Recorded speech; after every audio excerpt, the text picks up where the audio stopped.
There's been a lot of buzz about Real ID in recent years, but it's a topic that still raises a lot of questions. What is Real ID? Do you need one? And if so, how do you get one? When we talk about Real ID, what we're really referring to is the Real ID Act, which was passed by Congress in 2005.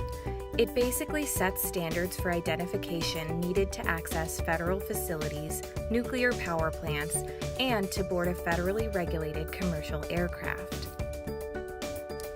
A Real ID looks just like your current driver's license or ID card, but it features a special logo in the upper right-hand corner.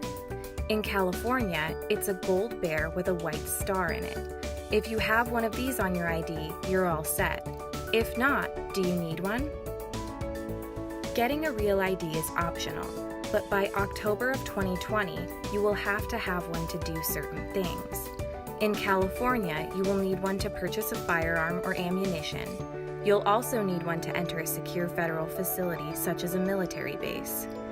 Air travel is the main reason an average person might need a Real ID. If you live in a state that's complying with federal Real ID standards, like California, you can still use your non-Real ID to get through airport security.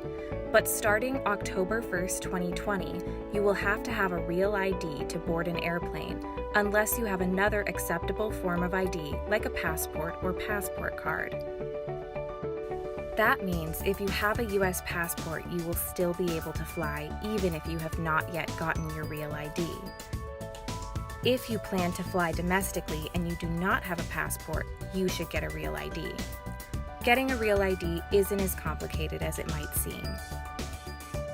It cannot be done online or through the mail, so you have to go to a DMV field office to get your Real ID.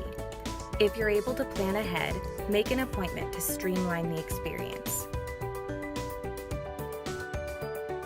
You can get your Real ID at the same time as you apply for or renew your driver's license or state ID card, but you'll be required to bring some extra documents. You will need to bring one identity document, like a passport or passport card, a birth certificate, or a permanent residency card. If your name has changed through marriage or adoption, be sure to also bring proof of your name change.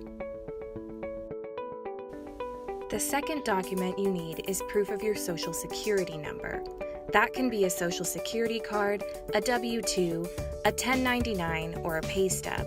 Be sure the name on your Social Security document matches the one on your identity document.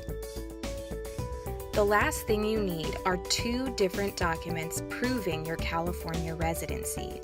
These can be things like a cell phone or utility bill, an insurance document, a bank statement, an IRS tax return, a mortgage bill or lease agreement, and more. Visit realid.dmv.ca.gov for a full list of your options. You can visit dhs.gov/realid to learn more.